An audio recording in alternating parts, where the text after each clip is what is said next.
everyone, welcome to today's video. My name is Candace. I'm from yogabycandace.com and I'm really excited to partner up with Second Mental Health. They make exceptionally well-made yoga products. The two that I'm going to be using today, well actually the three. First I have a set of cork blocks. I love cork material for a yoga block because it has the tiniest bit of give so that if you want to lay your body over top, it feels really good, but then it also is going to be super stable if you're going to use the props for something like a headstand or something where you're like in a precarious position and you're using some props. That's when I really like using cork instead of blocks like foam, because I find foam to have too much of a give and they don't feel as stable. So that's why cork is my preferred material of block. Wooden blocks I like as well, but they're really hard when you try to lay your body over top of them. So once again, cork is like the perfect middle ground. The other piece of yoga equipment that I'm using is this microfiber mat. It has just the right amount of cushion so that my joints feel really good. It's not too thin, but it's not so thick that it throws off your balance. So sometimes a thicker mat will do that. If you try to do tree pose on a thicker mat, you might find yourself wobbling around a whole lot. I also find that it's great for hot yoga, and if you're sweating a lot, you're not going to slide around or move, but it works just as well with Hatha style yoga, which is what we're going to be doing today. So there are lots of different styles of yoga, and I think one of the most common complaints I get is like, this yoga goes too fast or it goes too slow, and it's like, that's not really it. There's many different types of yoga and they have different speeds. So traditionally, like a vinyasa is going to, it means flow, so you're gonna move a whole lot. A restorative yoga is going to be super slow, where in like a 60-minute class you might do 5 poses tops. And then you have a power yoga, which also has a lot of flow but lots of long holding positions. And then you have a style called Hatha. And Hatha yoga is a little slower. It's not flow based. It just goes from one pose and then you breathe a bit, you find a nice stretch, you breathe a bit more, and then you move on to the next pose. So today I wanted to teach a foundations for Hatha style yoga. So this is great for beginners or for people who are just seasoned yogis but looking to slow it down a bit and go back to basics. It's also really good if you're feeling very stressed out. So this may be helpful if any of those descriptors describe you. So we're gonna start in a seated position. I'd like to start in hero's pose, but I know that it doesn't always work for everybody's knees. So a couple options. If you wanna give it a try, hero's pose, you start with your knees like this and then your feet go out to the side like so, and then you come to sit down. So you can see it's a lot on the knee joints. If it doesn't feel great for you but you'd like to give it a try with some props, you can take your cork blocks, put them like so, and then put them underneath your hips. Start with your knees together and feet scissor out to the side, and then you'll sit down. And it's less of an intense angle on the knees, so it usually doesn't feel too bad. If, however, this still doesn't feel great for you, what you could do is just sit any old way that works best for you. And if sitting crisscross like this doesn't work, an easy pose, you could take a block and just sit on the edge of it, and that might help to make it a bit more comfortable. So just choose a seated position that works best for you. I'm going to start in hero's pose with just one block underneath me.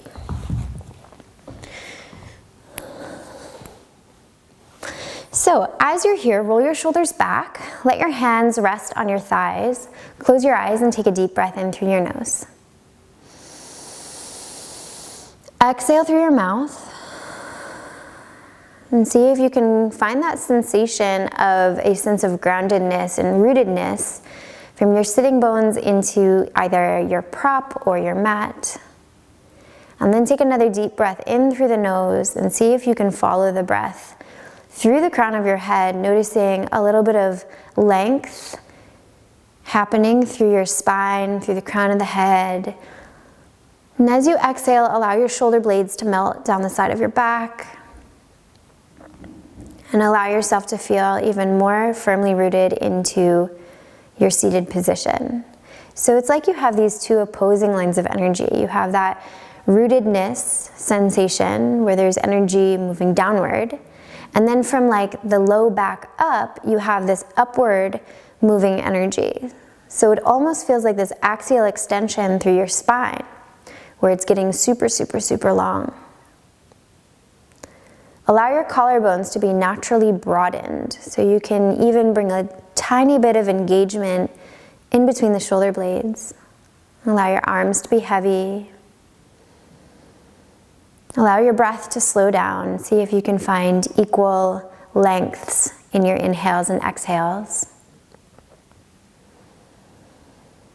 Letting go of whatever happened earlier.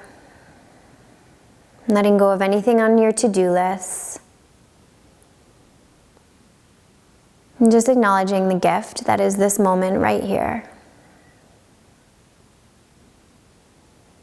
And acknowledging how beautiful it is and how good it feels to not worry about anything else, to not have your mind anywhere else, except for this current moment.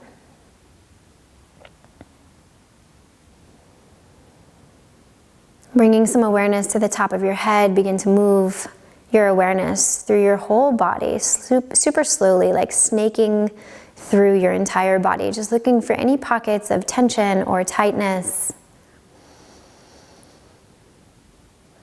Just making a mental note if you find any restriction that you need to pay close attention to as we move through the practice. Or on the opposite end of that spectrum, if you find lots of openness, maybe too much openness, where you might go into hyperextension, just to make a mental note of that, to be aware of that as we move through the practice. Taking another inhale. Fill your lungs up as much as you can and breathe into the chest at the very top of that inhale. And then exhale from the chest, through the ribs, and drawing your belly button in towards your spine at the very end of that exhale, just emptying your lungs completely. And on your next inhale, flutter your eyes open, and you can come to sit up and sit off your block and come to sit in easy pose. So in easy pose, it's like that crisscross shape.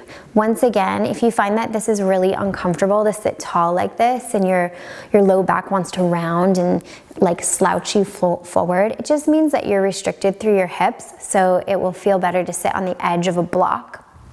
So you can do that, or maybe you don't need the block and you can just push it off to the side for now. From here, we're gonna roll our shoulders back, and then you'll take your right hand and reach it out to the right, and then lift your left arm up overhead and look out underneath your left arm, and you'll press into your right fingertips so that both hips stay on the ground, because the tendency is for one hip to want to lift. See if you can keep your arm in line with your face. And as you breathe in, see if you can find expansion through your ribs, through the upper back, and in through the chest. Exhaling fully, finding that sense of rootedness.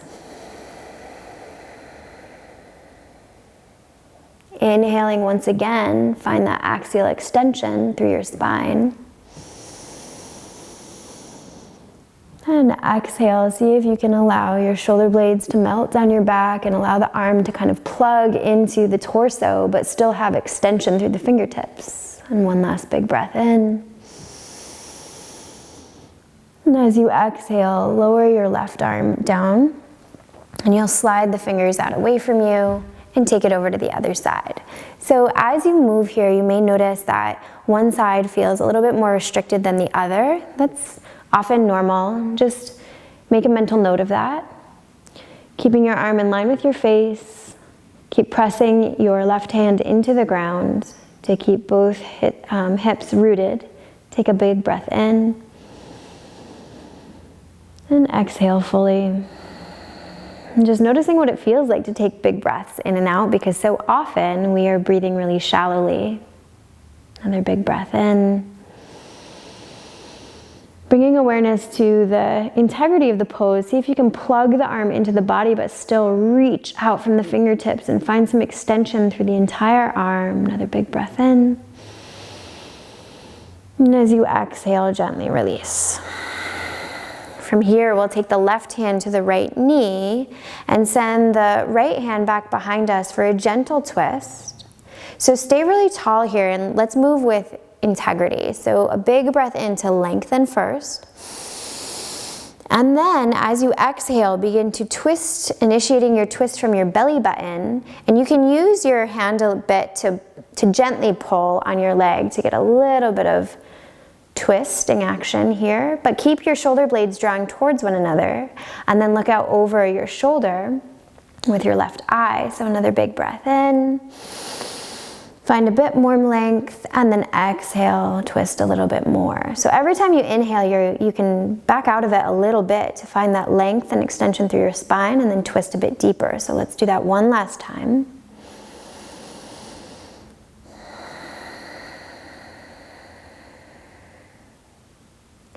And then as you inhale, slowly find your way back to center and roll your shoulders back.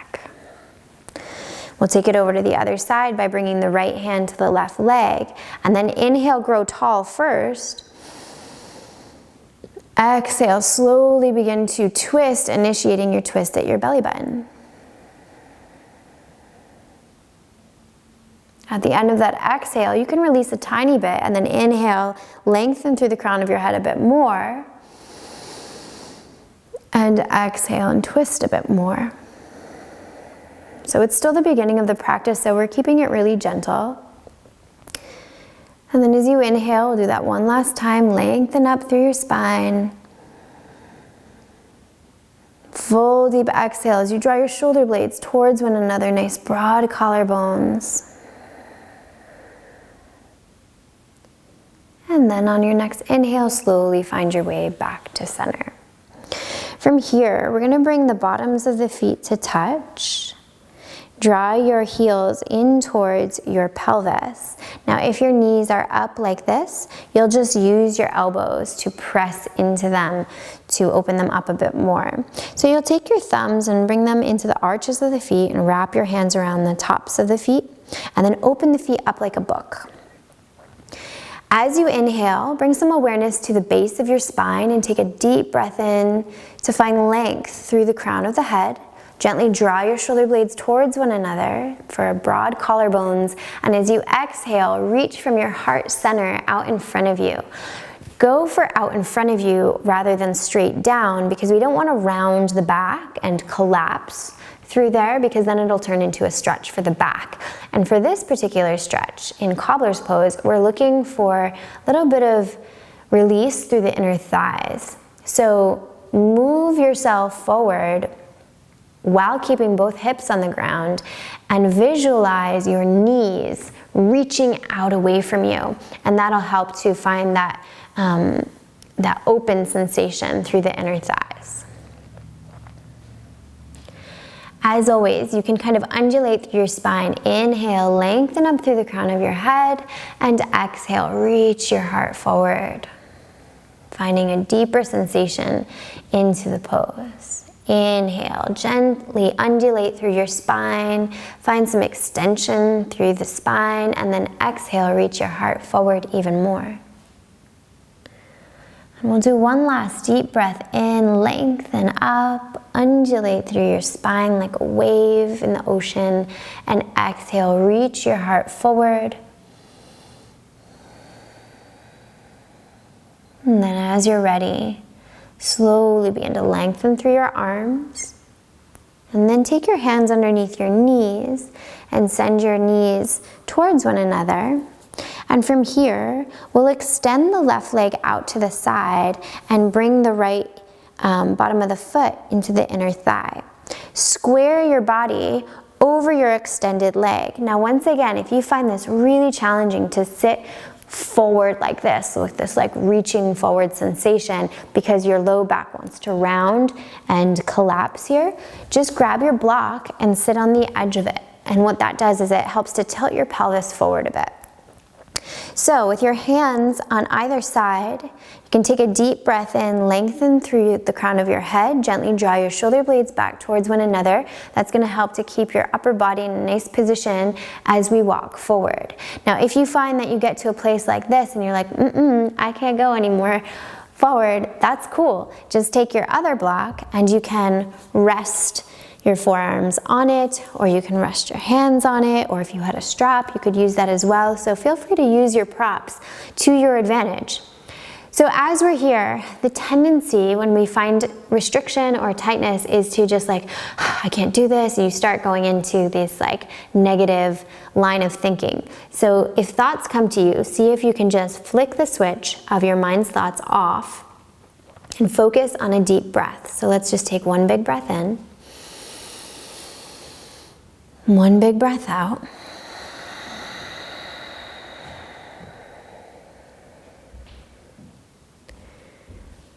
And imagine that breath is like a comb and that your tense muscles are like tangled hair. And take a deep breath in and see if you can use that comb to untangle the tension and the tightness that you may be feeling. And exhale, reach your belly towards your thighs, finding a sensation of like liquid, almost melting.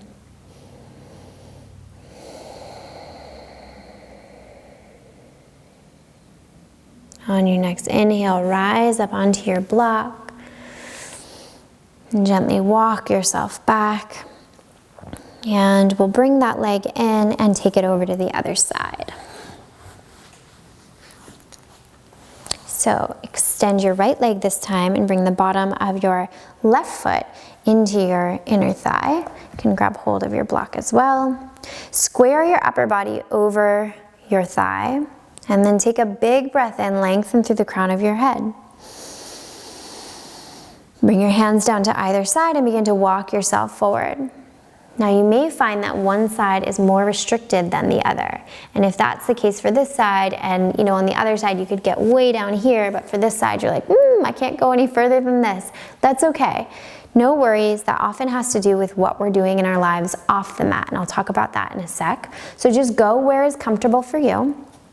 And then you can just take your block and place it at any height that works best for you and hang out there for a bit and just breathe. And as you breathe, I'll talk quickly about what goes on in our lives off the mat that can create some muscle imbalance. So basically, we practice yoga for like an hour or so or less, and we're like, okay, I'm good. But what really happens in terms of loosening up your muscles or tightening your muscles is what we do in the other 23 hours that we're off the mat. So if you sleep really funky, like you always sleep with face down with your right leg out to the side, then your right leg is externally rotated for a big portion of the night and your left leg stays straight. So if you always sleep like that, you can begin to create some muscle imbalance where the right side is a little bit more open than the left. Or if you sit at a desk for 8 hours a day and you have a habit of only crossing your left leg over your right, then you may be shortening the muscles on the right side and lengthening the muscles on the left side. So the best thing we can do is just try to have even habits. So if you always sleep with one leg out to the side, maybe it's time to start switching to the other, or better yet, sleep on your back with both legs out straight. So one more big breath in, one more big breath out. And then slowly begin to rise up. Great. So come up off your block now, and we're gonna come to a seated position with your left knee out in front of you, and then we'll cross the right leg over top and intend to stack the knees. Now we don't want to like hammer on the knees and push them together or anything like that, because our knees are pretty fragile. So we'll intend for them to stack on top of one another, and it might not be perfect, and that's okay. We do want to have both hips on the ground, but again, if you find this really challenging to sit like this, see if you can start seated up on your block, and that will tilt you forward a bit more. So this is a really great stretch for your psoas. So if you're somebody who sits for long periods of time, or you're a runner, just hanging out like this it's a good thing to do. Now, if you're seated on your block, you'll just need your one block, but if you have both blocks available to you, what you can do from here is take your blocks out in front and just see what's going on as you begin to fold forward a bit. So for some of us, we might be down here. For some of us, we might be like way down here. But for others of us, this is gonna be enough. So just do what's best for you. No worries about where anyone else might be. And we'll just take a couple deep breaths here.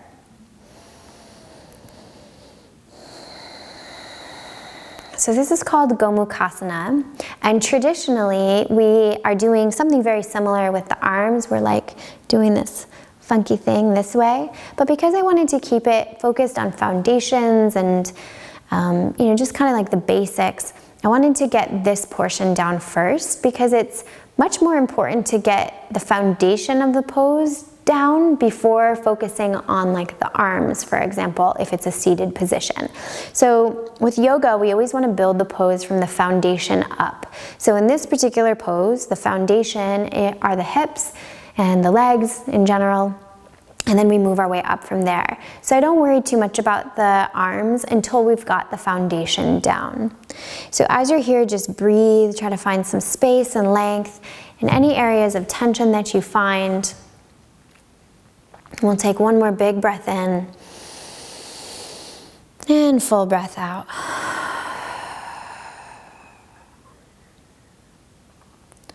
And then from here, walk yourself back up so that your head is in line with the base of your spine, and gently remove the top leg. Whew. And we'll take it over to the other side. So that top leg is now going to be down at the bottom, and your left leg will come to be on top of your right leg. Now we want to have both hips on the ground. This is my tighter side. Woo. So again, you don't want to like jam your knees on top of one another, but just try to find a position that is most comfortable to you. And then as you're ready, this alone might be enough. I'm super tight on this side, so I might just hang out here. Or you could take your arms out in front and walk out. So wherever you are, just take a deep breath in, find that axial extension through your spine, that length through the crown of your head as you inhale. And as you exhale, relax your shoulders away from your ears. Maybe allow the sensation of a fold forward, or maybe a full fold forward where your belly is down on your thighs. And just move slowly and with intention, and let your breath guide you. Really listen to your body. So there's a really nice indicator that comes from actually the Golgi tendon organ. So basically, if there is a sharp sensation, like a needle, like you can pinpoint, if there's a pinpoint sharp sensation, that's an indicator that you need to back off right away. But if you're leaning into a stretch and you're finding a broad sensation and it feels like almost like I like to picture a sponge, and you get it wet, you get like a dish sponge wet, and then you try to like stretch it open and everything just kind of moves and vibes. Like that's the sensation that you kind of want to feel. You don't want to feel the sensation of a pinpoint sharp sensation. That's an indicator that you really need to back off. But our bodies are really intelligent, and they'll tell us what they need. We just need to listen. So don't be too focused on getting the body, to a certain place. Just listen to your body and move with your body, and you'll get there eventually. So let's take another deep breath in, find some extension through your spine. Exhale one last time. And then as you're ready, slowly, super slowly, slower than you want to go, begin to come out of it. And from here, we'll take our hands underneath that top leg, and bring ourselves out of the pose. From here, I'd like you to come down onto your back, and what we're going to do is just send one block off to the side, and we'll use the other block, so keep hold of that. Slowly lower down onto your back and grab hold of your block. Place your feet down about hip distance, and you'll press into your feet to glue your low back to the mat. Then press into your feet even more to lift your hips up and slide your block underneath you. So it could be at its lowest point like this, or it could be up like this. Then from here, you just want to be sure that you are in a spot that feels comfortable enough where you can just let your hips melt into the block. And this is what I was talking about at the beginning of the video with just allowing your body to drape over a cork block. It has just the perfect amount of give. So with your hands, you could bring them to your low belly and just notice the warmth of your hands. And you can leave your legs like this, or you could heel toe your feet a little bit wider and just let your knees kind of cave in and lean on one another, or you could extend your legs long like this.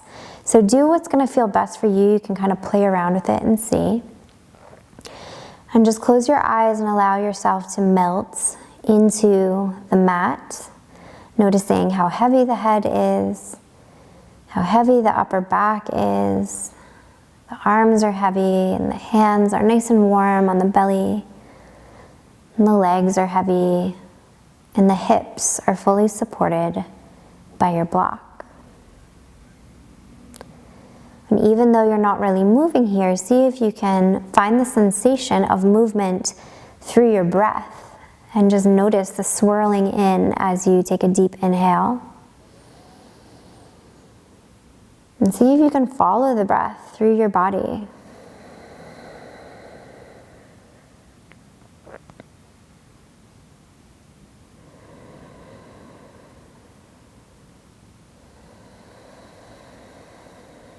And with the eyes closed, bringing some awareness to your face and just checking in, seeing if you're holding any tension in the corners of the eyes or the space between the eyebrows,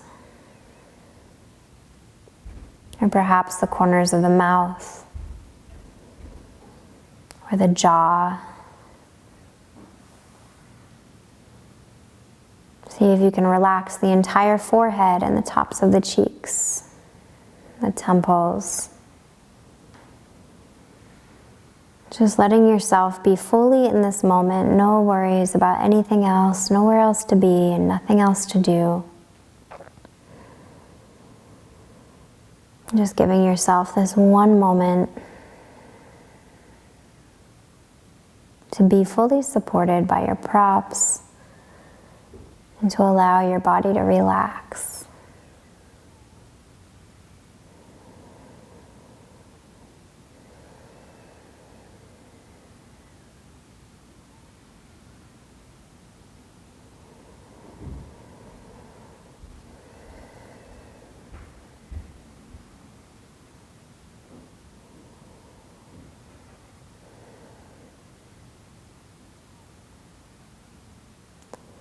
From here, bring a little bit of sensation to your toes, so you can just wiggle them a bit. And then make some bigger movements, maybe spread the toes, maybe some little tiny circles with the toes or the ball of the foot. And as you begin to awaken the feet, see if you can heel toe them back if the legs are extended. And then as you're ready, begin to press into your feet to posteriorly tilt your pelvis, and then lift your hips up to the sky and slide your block out from underneath you. And then from here, rolling over onto your right side, you can cradle your head in your arm. Take another big breath in. And as you exhale, press yourself up to a comfortable seat.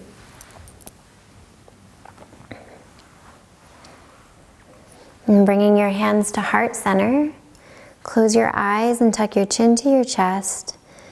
And just take a moment to acknowledge your practice